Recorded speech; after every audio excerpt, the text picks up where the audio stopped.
Hi there, I'm Chris Minnick, and I want to talk a little bit about how I set up VS Code and get started with a new web development project. Much of what I'm going to talk about here you can read also in my book JavaScript All-In-One For Dummies, and it also contains a lot of information about JavaScript, JavaScript tools, React, Svelte, Vue, and Node, and just a lot of other interesting topics that I thought were the important things for anyone who wants to be a JavaScript developer to know. And so we're going to get started here in VS Code.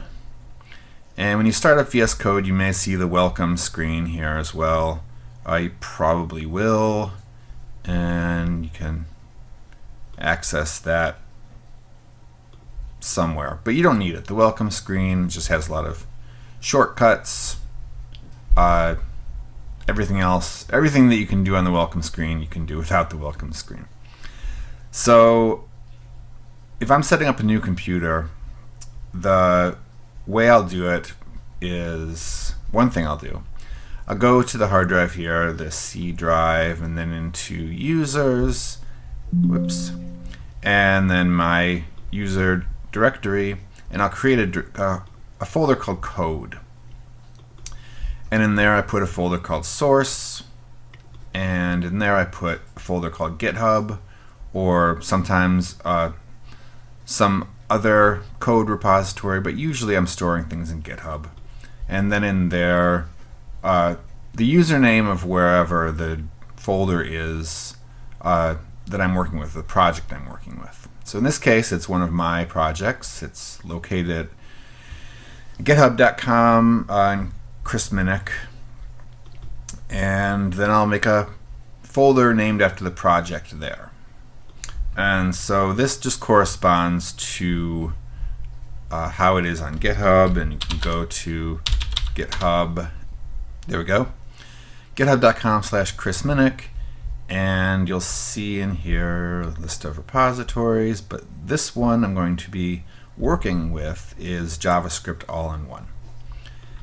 And if you're not signed in to GitHub with VS Code, you can just copy this URL here and then go back to VS Code.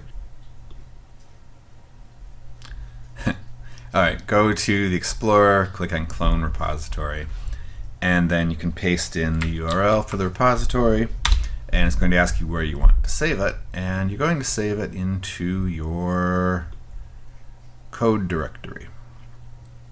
And so we all know that is this PC, C, users, Chris Minnick, code, source, GitHub, Chris Minnick.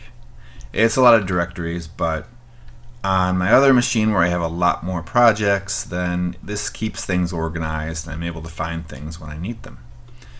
And I've already got one here. I'm going to delete that one.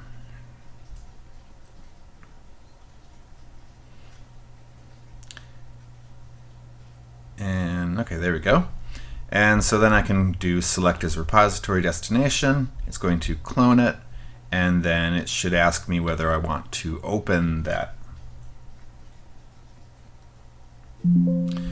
So I say, yes, let's open it up. And there it is. So here is all the code for this project. And here's that welcome screen I was talking about. And so the next thing I do is I will enable autosave. This will save you a lot of headaches. And so you can just go to the File menu, scroll down, click on autosave.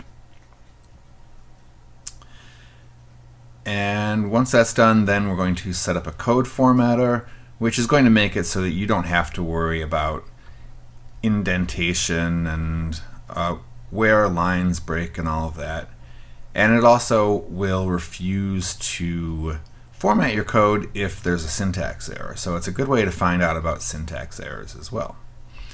And so the one that I use, and that's very popular these days, is called Prettier. So you go to the extensions panel here and search for Prettier, and it'll be the first result. Click on install, and we trust the publisher. We'll install that. Once it's installed, you have to enable it and configure it. And this is not totally obvious where you do this, so that's why I'm making this video.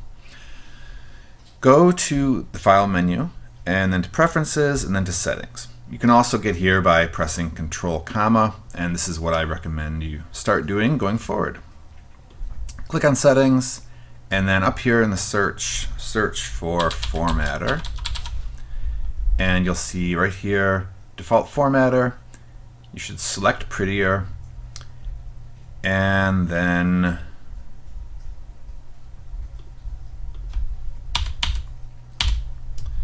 something has changed recently. Okay, so if you just search for Format, then you'll get everything here. And you want to check Format on Paste and Format on Save. And then with that done, you can close those windows. You don't need to save, it just saves it automatically. And then you can play around with your code formatter. So if we go into, let's say, book 7, maybe chapter 9 or so, I'll just open up some piece of code. And so here we have some code, and I can go in here and just kind of mess up the formatting a little bit. Whoops, I kind of maybe messed up the code, but there we go. Do that, and then get rid of some more tabs, and then I'm going to save, and voila, it reformats it for me. I don't have to worry about whether I'm using tabs or spaces. I don't have to worry about where lines should break. It just takes care of it for me, and I can get more done faster that way. And so that's the only thing I wanted to show today, and I hope you have a nice day. And if you're reading the book, I hope you're enjoying the book. Write to me and let me know. Thanks.